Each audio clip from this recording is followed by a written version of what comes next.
enough how incredibly unique her situation is. When a person is out fundraised, my chair is squeaking. When a person is out fundraised, she raised under $1 million, just about $1 million to run for office. And if you don't know, it's very expensive to run for office because it takes a lot to get the messaging out.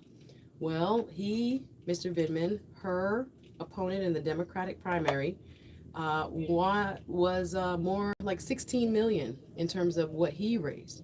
So he had a far greater advantage than she did, and she wants she wants us to know what she stands for. She wants us to know what she stands for, and we want to talk a little bit more about democratic socialism because people want people want to know what that means. People want to know what that means. The Democratic Socialist Party is something that is being used as a scare tactic, I think, and people sometimes don't even understand what democratic socialism is.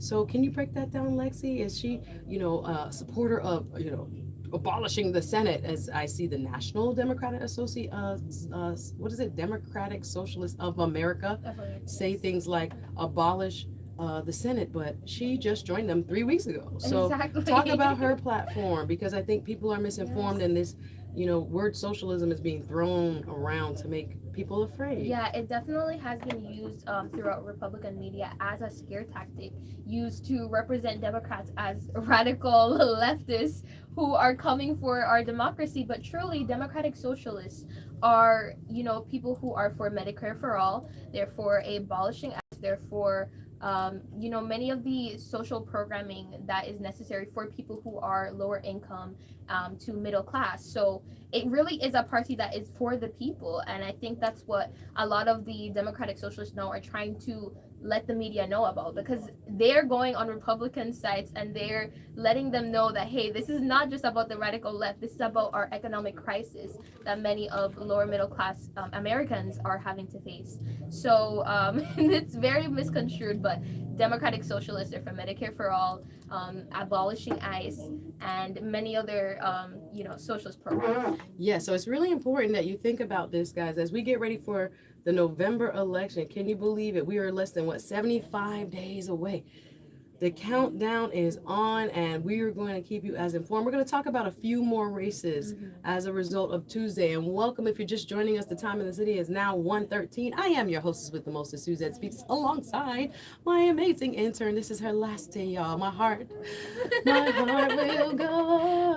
We're shedding tears right now, guys. For real. We appreciate y'all listening. Thank you so much for keeping it locked here. We are going to go rapid fire through quite a few news stories. I got news for you out of Palm Beach County. You do not want to miss. Palm Beach's clerk of the court has just been arrested and charged with some heinous accusations. And again, this is a gentleman who was appointed by Ron DeSantis. Again, he was selected for office in Palm Beach, and he has this terrible cloud hanging over him. And oftentimes, like I told you, here at Voice of the Caribbean, we are going to bring you stories that are a little bit more uncomfortable, but what the mainstream media won't talk about, we will talk about here. So it's really important that you keep it locked. I'm going to have that update for you. But in the meantime, let's talk a little bit more about elections. Elections matter.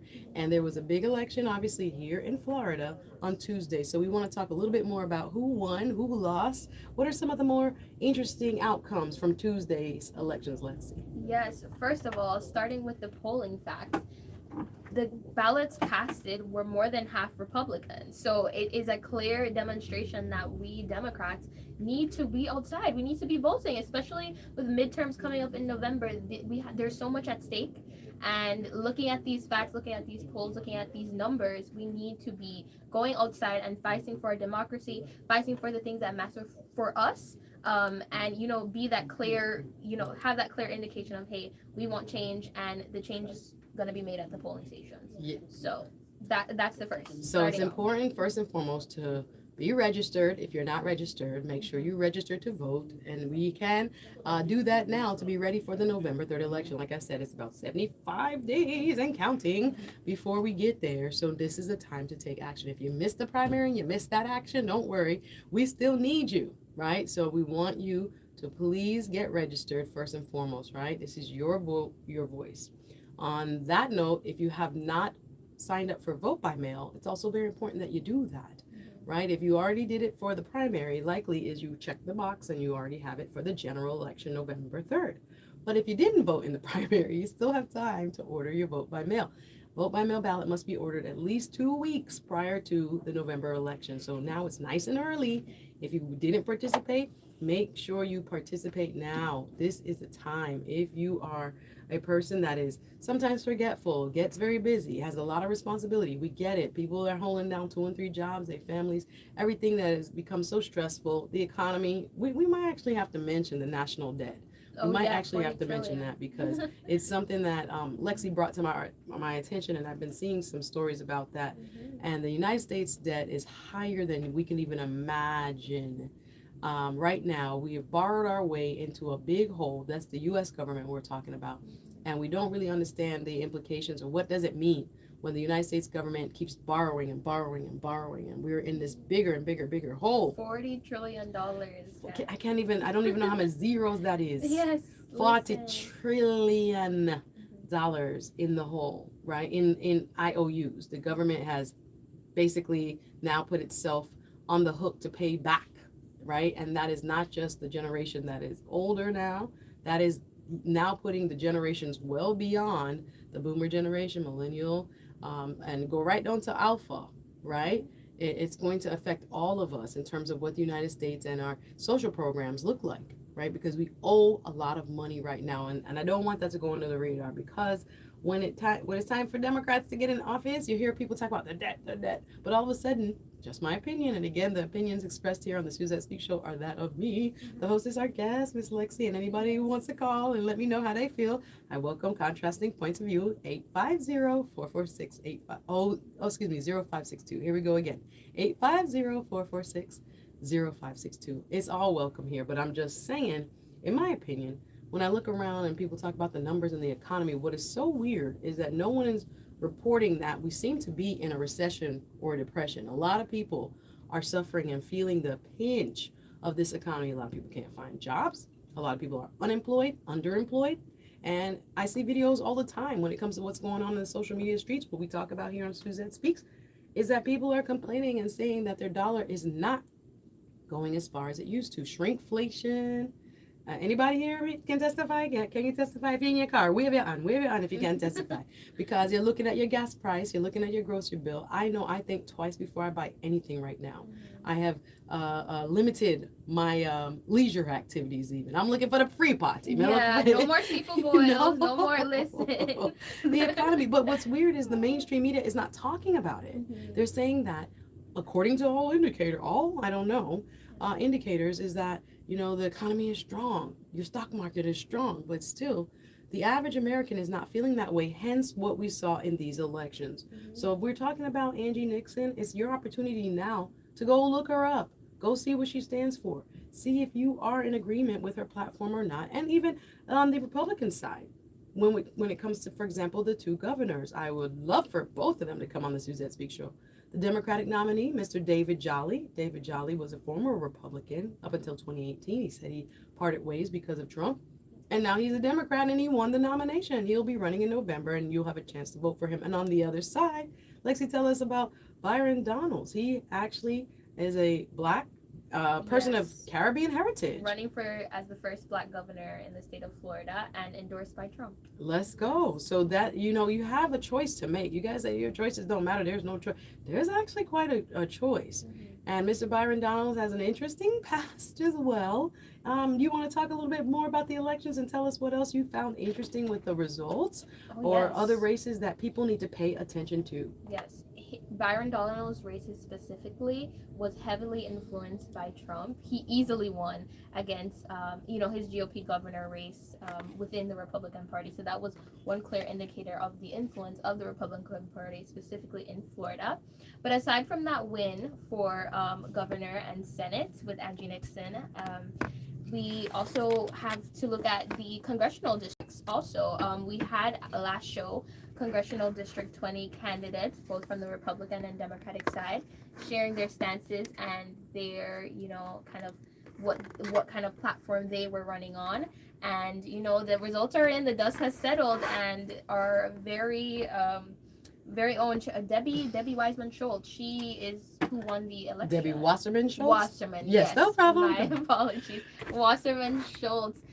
She was actually out district, I believe. So changes in the district lining and kind of how lines were drawn kind of pushed her out of her past district, and she decided to run for a new one. One very unique thing about her platform is the fact that she is the first of I think many years we've had minorities hold District 20 congressional seat, and she is the first in many years of a non-minority to hold this seat. So that's and I'll just make one quick correction that Debbie Wasserman Schultz chose not to run in her old district. Wow. She had every right to run in the redistricted older district that she was serving in, but she chose not to challenge Jared Moskowitz and instead come into District 20. That's the big controversy. Wow. So everybody who's been upset at looking at who won in CD20, Congressional District 20, which is Central Broward County, is it's kind of late. I've had several conversations where people are like, why did Debbie run? But I'm like, guys, it's before the election that you get involved with the candidate you believe in.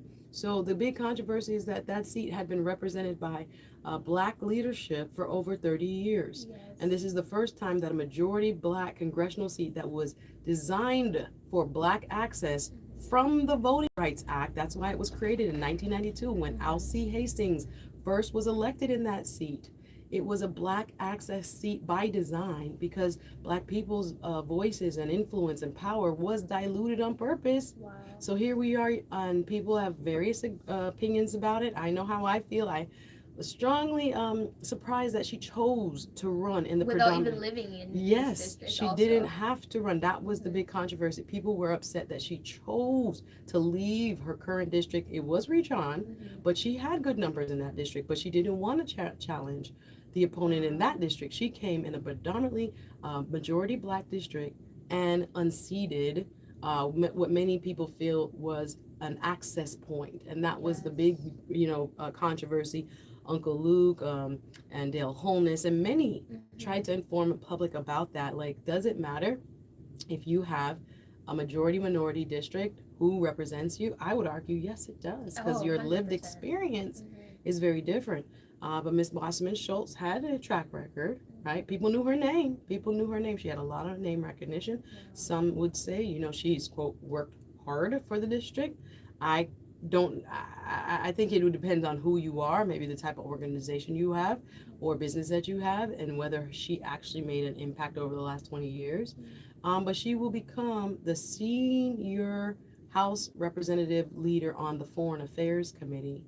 And as a woman who has taken a lot of money from AIPAC, which is, everybody will talk about AIPAC, and that is a supporter of Israel, an actual, I think it's called a 501. There's a specific, let me make sure I'll read it directly. The American Israel Political Affairs Committee. Once again, AIPAC is American Israel Political Affairs Committee, is a major American lobbying organization that advocates for pro-Israel policies and a strong U.S.-Israel relationship, founded in 1954 and headquartered in Washington, D.C. A lot of people have, since this war with Iran has highlighted a lot of what is unstabilizing about the policy of Israel, policies of, I wouldn't even say Israel, the leadership of Israel, Benjamin Netanyahu and others. Yes. And why is it that there is no diversity of opinion when it comes to how the United States relates to Israel and spends money?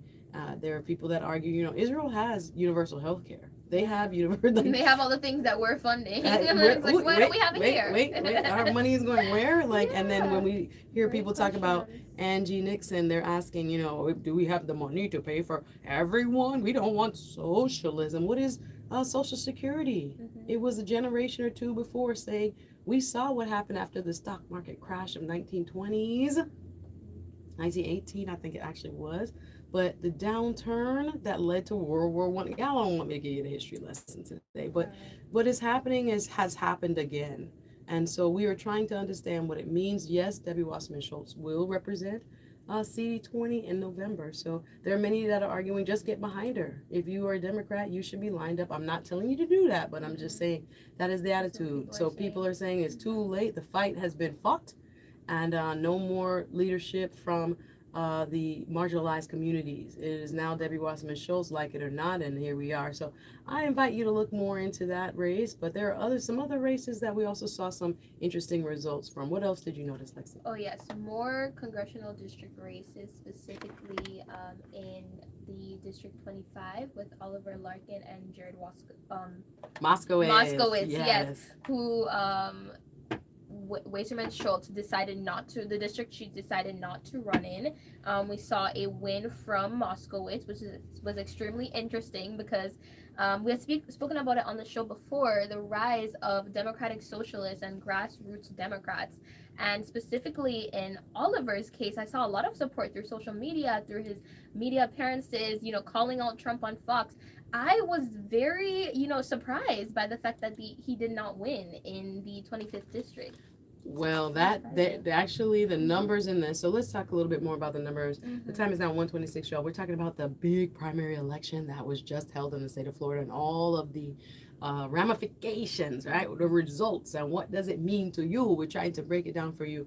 One thing about that district, that's District 25. Mm-hmm. With Jared Moskowitz, he may lose against the Republican. It is designed to be a favorable district to Republicans. Mm-hmm. So even though he beat Mr. Oliver Larkin, yes, and Oliver Larkin had again more grassroots and more progressive leaning message. I think, is he a DSA member too? He is a DSA okay, member so he is a also. DSA member, yes, Democratic Socialists of America. So he wants child care for all. He wants Medicare or Medicaid expansion and things like this, and food programs at schools that are now being cut back to be restored and things like this. You can check out his platform. He unfortunately, in my opinion, unfortunately lost to Jared Moskowitz. I'm not a very big Jared Moskowitz fan, but hey, okay, he won the race. Mm-hmm. But as I stated, there is an advantage in why all these districts were redrawn, because that district now favors Republicans. Overall, let me just mention, in the state of Florida, do you know how many registered Democrats there are? Right now, all over the state of Florida, there are about 4 million registered Democrats. But Republicans have an advantage. They are at about 5.5 million. Wow. So people say there's a 1 million vote registration advantage. Why? Because there's 3.5 million non-party affiliated. Wow. So 3.5 million MPAs. I don't know, they might be tired of everybody. Yeah. But they are the swing vote. Some are leaning more conservative towards Republicans. Some are leaning more liberal towards the Democrats. Mm-hmm. But there's a whole chunk of registered voters in the middle who have chosen not to side with either party. So when we see these numbers, keep in mind, like Lexi said, more Republicans turned out in general in all these races, more Republicans, but the Democratic turnout percentage-wise was very high as well, even though it was 16% of the total. On average, primary elections are not very well, the turnout is not very large in general. So percentage-wise, I was watching a report yesterday. Guys, I hope we're not in the weeds for you, but we're trying to break down what happened. Mm-hmm. Democrats are more enthusiastic, but again, they have less voters who are registered as Democrat. Wow. So the totals among the Democrats going across the board was less. Want to follow? I hope want to follow. Yeah, I'm following. I hope y'all are. Well, we're getting ready for our first break. We want to thank, again, Miss Lexi for giving us some of that. We'll come back with that and get to the bottom of a couple more races. Again, Miss Angie Nixon is the story. She was groundbreaking with her win against a much more funded and establishment-backed and just a person that was expected to win, and she upset the giant, right? Giant slayer, Angie Nixon. And we had her here on the Suzette Speaks show before she won. I just want to make that clear. She was here because I knew she was a voice that mattered. She talked to us directly about redistricting when it was happening. And I'm grateful and I'm hopeful that she'll come back now that she's the Democratic Party nominee. Y'all, we have to take a quick break. We're going to talk about other news, the case updates with Carmelo Anthony and Nolan Wells up next. New voice of the Caribbean. Better sounding radio. We're doing great. Okay, I feel good. It's moving. It's moving. Do you want to, is there any other race that you wanted to highlight? No, those are That's the pretty ones much that done. we could talk about 24, but that's just We like can talk about optional. Chevron Joe. Who is that calling? Who is that calling? Is somebody actually calling? Voice of the Caribbean? Hello? Who is this, please? Yeah, we are. How can I help? And let's put your brand on the airwaves with a voice of the Caribbean. Reggae Band Sunday at Kakuma Yes. Restaurant and Lounge. Reggae Band Sunday. Try one of our delicious Caribbean Can you do this on the air? We have like less than a minute to get off of the commercial. Can I put you on hold and you make your comments anonymously? Just say you're a voter from Fort Lauderdale or wherever you're from. I appreciate that. Thank you. Add to the conversation. Beautiful. She wants to give feedback from the yesterday show. Girl, we want to hear from you. Okay, put it on hold. If me lose you, call back. Thank you. 1 second. That's awesome. Oh, I'm so happy. I get calls every now and then. Let me write these people online. This is great. I'm happy. This means people are listening. Good, and they're And engaged. exactly. You had a guy on there because I played the clip of the guy that didn't vote. I can play it again. Oh, the uncle did. Yeah. And she's like, I want to talk about that. I'm like, don't talk to me. Talk to the. Private charters or exciting island tours. This is getting fed to another page. I don't see it on our regular page. But okay.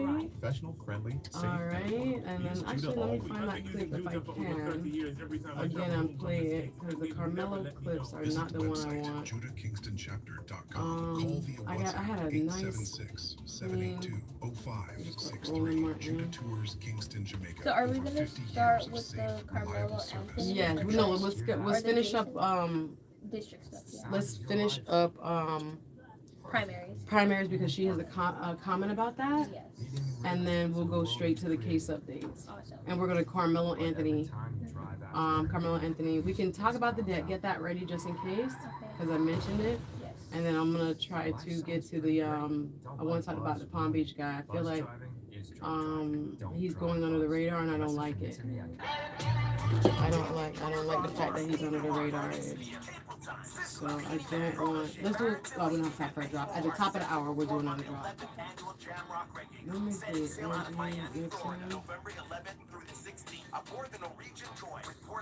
My headphones are out. Yeah, here we go. Alright, I got it right where it was yesterday. Perfect.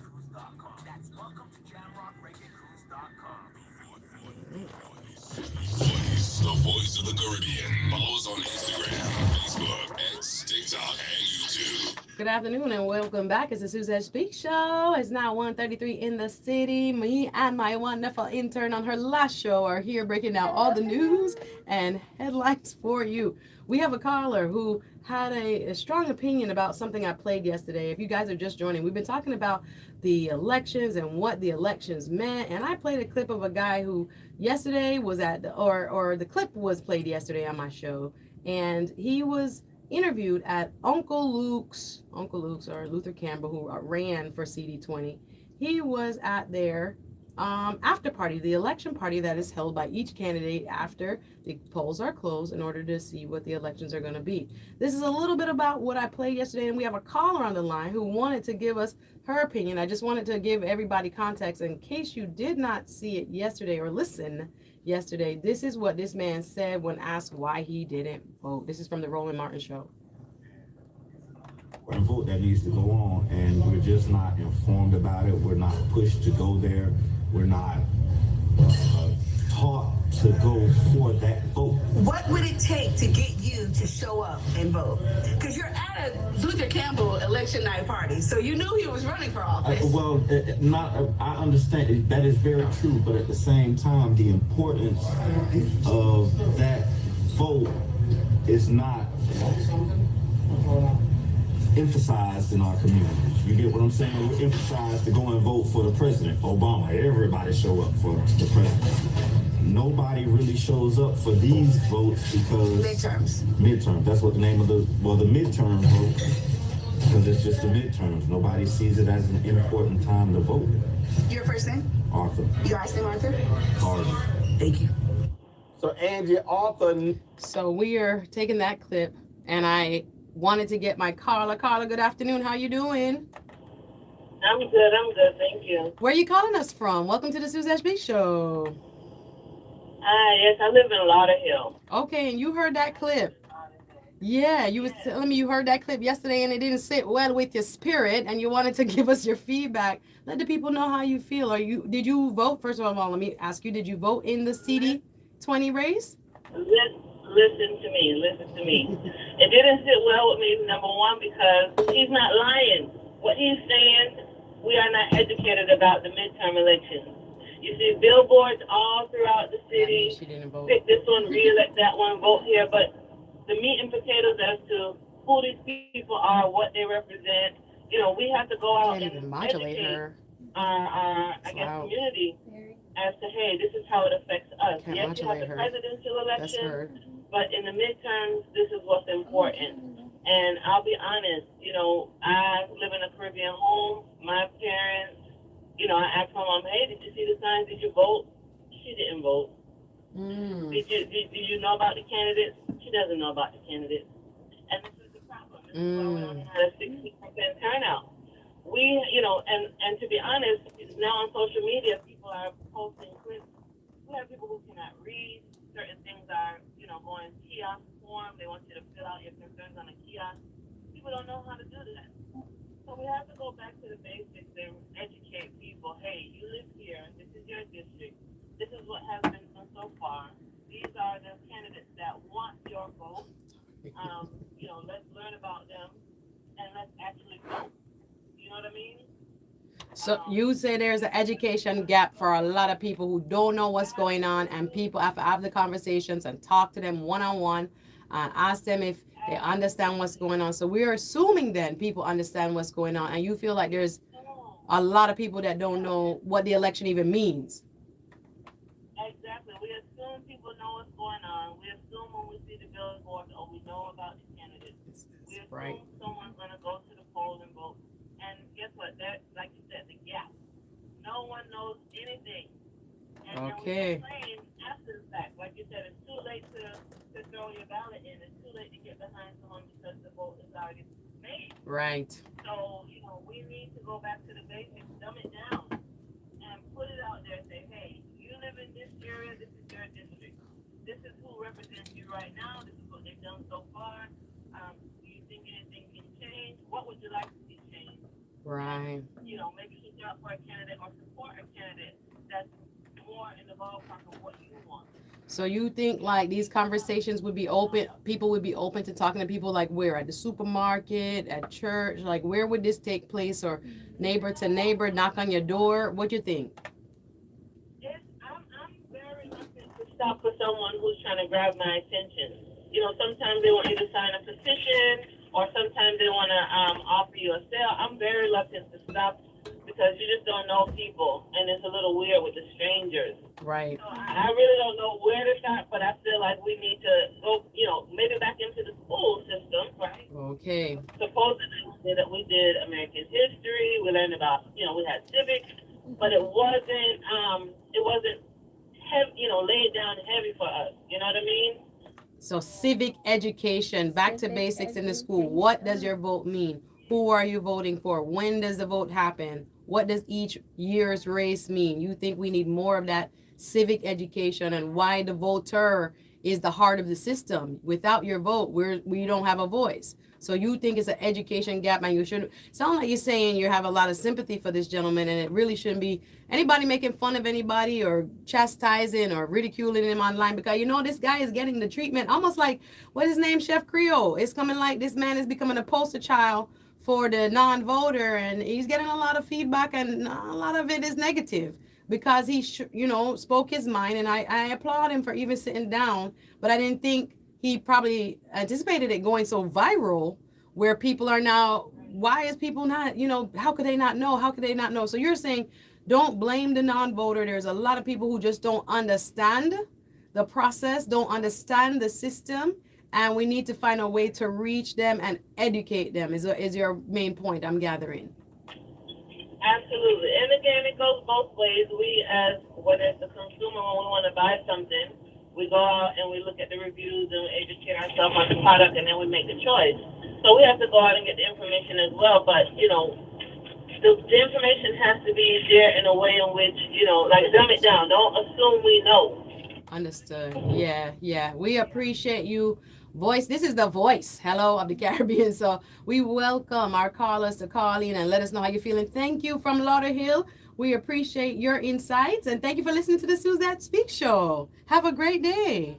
Yeah, man. Thank you so much this is for the people. We do it for the people, and that's why we're spending the time to talk about the election. Yes, it happened on Tuesday, but like I said, the rest of the country, if you go on YouTube and you look up Angie Nixon, the amount of different YouTube videos, the amount of social media posts about her, it has gone viral. A woman who was not expected to win, right? No national support, out fundraised 20-1. She only spent what, 60,000? That sounds like a lot of money, but it's the pennies on television ad because she didn't have it. While Alex Vindman, the Democratic, I would say the firebrand, or the person who was their standard bearer, who they wanted to win, had all the money and all the support and the national backing, and she did the unimaginable and won on the left, meaning she is more socially liberal than where he stands. She wants Medicare for all. She wants child care for all. She wants a $25 minimum wage. This is Angie Nixon I'm talking about, who's running for the United States Senate. So we're going to wrap up the conversation talking about elections. We got to get to the next topic, but thank you again to the caller. Lexi, you have any final thoughts? Yes, thank you so much for calling in and expressing that, there is a clear educational gap. I know as someone who's worked in canvassing, phone banking, on campaigns this whole summer, that there is a clear gap. I was walking up to people's doors and they were like, I'm a Democrat, I'm going to vote. I'm like, you're picking which Democrat. But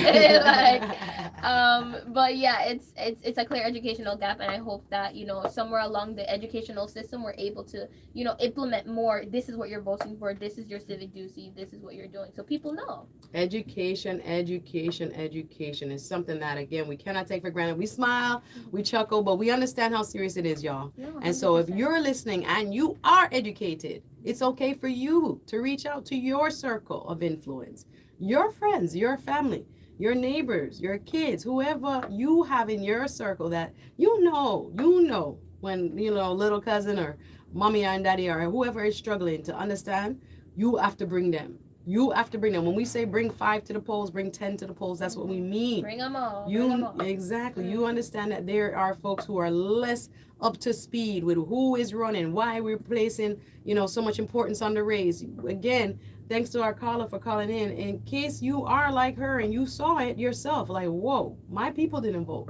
We have a chance to correct that in November. So whether you're voting Democrat, whether you're voting Republican, whoever you're voting for, it's important that we exercise our duty.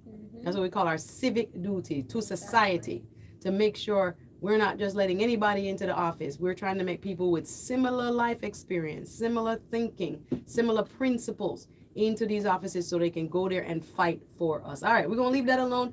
I'm going to switch and let's get on our legal hats. You guys, I want to talk to you about the man who was arrested in Palm Beach. This is a public official, and he served as clerk of the courts in Palm Beach, but he has now been charged for abusing a child. This was a Ron DeSantis appointee. I'm asking, where was the vetting?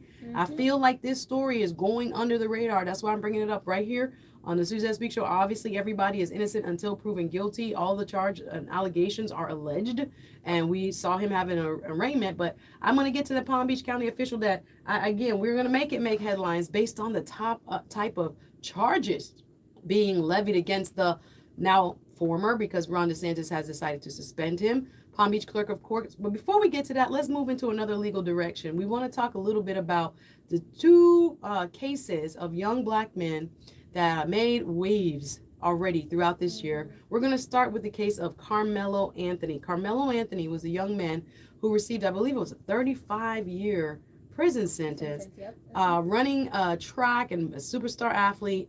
at a track meet out in Texas. I don't know if you recall these facts. He was up in out in Texas at a track meet, high schooler, and he went under a tent, challenged a young man who happened to be white, and ended up stabbing him. The young man lost his life, and he was tried and convicted. But now we know that there is a new legal team that are trying to fight for a retrial. I'm going to ask Lexi, give us the latest on the Carmelo Anthony case. Yes. Suzette gave you wonderful background, but the Carmelo Anthony case is moving into another chapter as a judge who presided over his case has been removed from further processing while the rest of his legal team is pursuing a new trial. Anthony was convicted of a fatal stabbing of, like Suzette mentioned, the 17-year-old Austin Metcalf at a Texas track meet, and now his attorneys are challenging his ruling from the courtroom and, sending it back in. Let's do this again. Let's look over these cases again. And yes, that's kind of where this case is standing currently. They just removed his, former attorney, and they're looking to, establish a new team. Yeah, this was a tough one. Again, a young man who's so young, and it was a case that maintained a very high profile because of the family hiring civil rights attorney Benjamin Crump comes in, and of course you get the news and the cameras, but there are human beings behind this, because you imagine your teenage son being sentenced to 35 years in jail. It's not a game. That's a young person's life cut short. Of course, there was a victim in this case. Austin Metcalf also lost his life. So I'm like, all the families lost in this particular scenario. What I read also was that in this change of attorney, his family hired a new attorney. They're asking for a retrial as well, because they felt that there was evidence that was not allowed into the case that should have been. And again, there was some sort of gentleman's agreement between the attorney for Carmelo Anthony and the prosecutors, where I'm sorry, I'm putting the legal terms out there, exculpatory, there we go. But it just means evidence that could be either freeing, or there's evidence that could be more damaging to either party. There was a handshake between the prosecutor and Carmelo Anthony's attorney to not let this evidence in. I was looking for the clip to play you some of the audio. Basically, there's some evidence that relates to the victim, Austin Metcalf, that he had a strange past when it comes to his temperament and possibly his racial views. And again, we can't sit here and say that he said and what he exactly said, but it's being alleged that there was evidence of a pattern with Mr. Metcalf of being, not necessarily, the goody two-shoe, all innocent person. Now, again, he's a victim and he's not here. His life was taken and there's no justification for it. Please let me be clear. But there's things about his personality that and evidence that he had certain views that wasn't raised because of this handshake. Same thing with Carmelo Anthony, however. There was evidence about him allegedly, possibly having an obsession with knives. I don't know that that is true, but I read that there was evidence that the prosecution wanted to bring in about him, and saying that he had some sort of possible alleged possible stalking of a past girlfriend. Not saying, again, evidentiary, I need to see the evidence myself. I'm going by reports. Text messages, So there's now, like, on both sides claiming that, or his defense team, his new defense team, Carmelo Anthony's new defense team, and in the case we're talking about for the Texas teenager who was convicted for stabbing his opponent at a track meet, and of course his opponent, as we're saying, lost his life, and he was teenager sentenced 35 years in jail. So we're looking out for some of the details. I'm just telling you what has been discussed. All parties, again, one has been convicted, but new evidence and that is questionable. We're not saying it is fact. It is alleged, of course. It has to be proven in a court of law. But his new attorney team is pushing and saying, this is not it. We're going to see what wasn't allowed in, should it have been allowed in.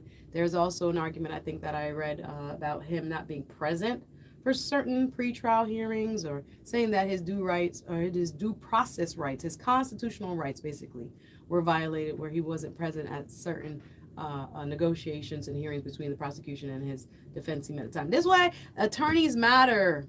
Attorneys matter. I felt like this family, in my opinion, kind of got played with the type of attorney they got. I don't know if it worked in their favor in this case. No. So it is a lot now. Everybody's hindsight is 2020, but again, two families are suffering due to Mr. Carmelo Anthony's reaction to whatever behavior. Not saying it was justified at all, but yeah, we're gonna keep on top of that story. Are we ready to talk about Nolan Wells? Yes. What's the latest with Nolan Wells? Another national headline. Yes. So the latest on Nolan Wells, it was recently his birthday on the 19th, and the Wells families and supporters continue to seek justice and answers surrounding the black teenager's death in Mississippi, turning what could have been a celebration into another day of mourning. Extremely sad. So just this week, Nolan Wells, what number birthday would this have been? I think this might have been his 20th. Yeah, I believe it was the 19th. 19th birthday. Still a teenager. That's right. 19th birthday. And he unfortunately didn't get to celebrate it because Nolan Wells, again, if you're not keeping up, that's okay. We know everybody's busy, but if you have been, this is the national news story that still has gripped our media and our nation, and people are still trying to get to the answers as to what happened to Mr. Nolan Wells. This is a teenager, went boating on July 4th weekend, and went out with some friends, I put that in quotation marks, who people don't know what happened. We don't know what happened. We don't know if there's innocence or guilt or any type of mischievous behavior, accidental behavior, or culpable, right? Something that was done wrong on purpose, culpability.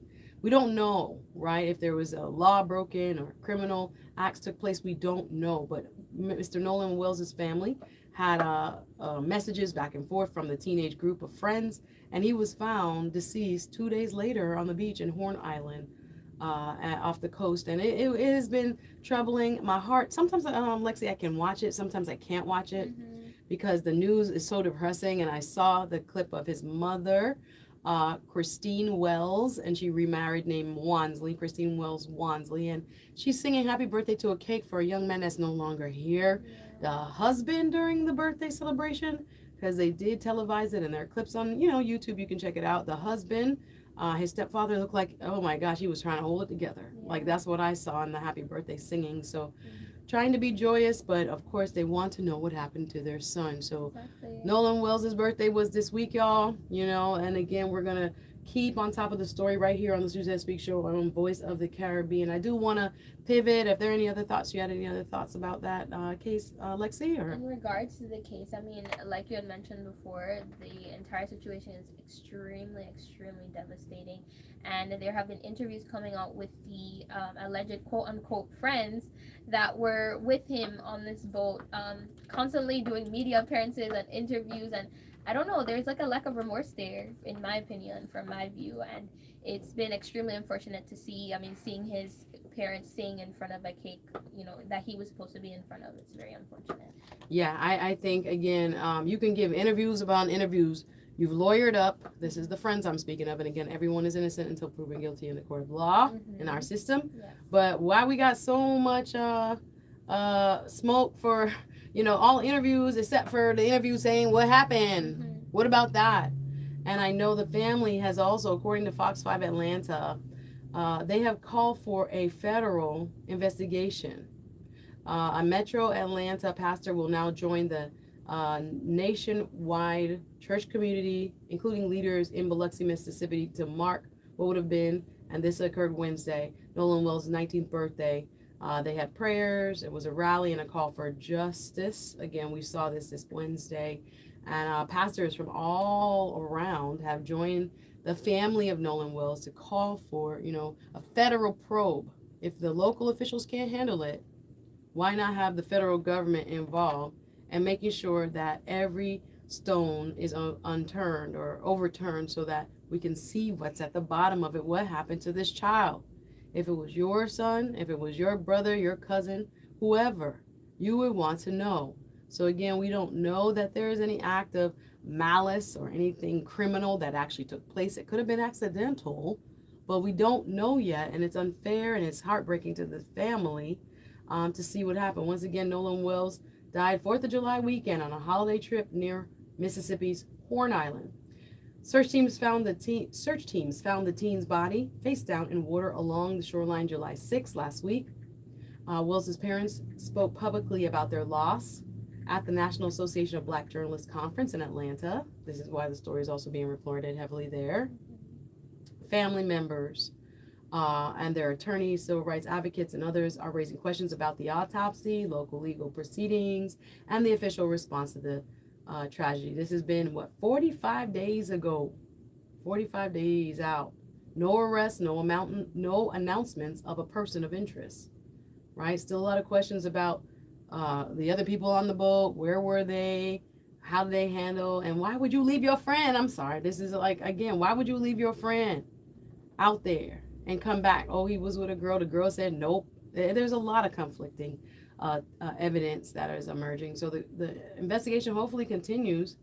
The family and their legal representatives are demanding a full, transparent federal investigation, again, taking it out of the hands or adding to the local investigation, putting it in the hands of the feds, the federal government, the United States government, to investigate the circumstances surrounding this death. So once again, our hearts and minds are with the family of Nolan Wells. I want to pivot to Palm Beach County.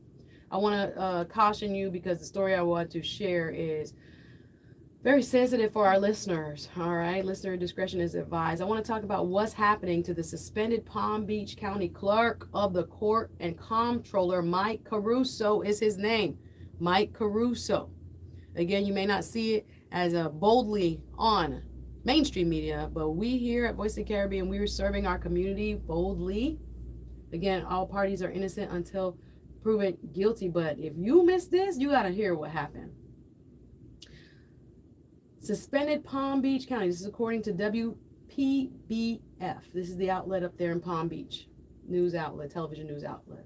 Suspended Palm Beach County Clerk of the Court and Comptroller Mike Caruso remained in jail without bond as of yesterday, Thursday, after appearing before a judge.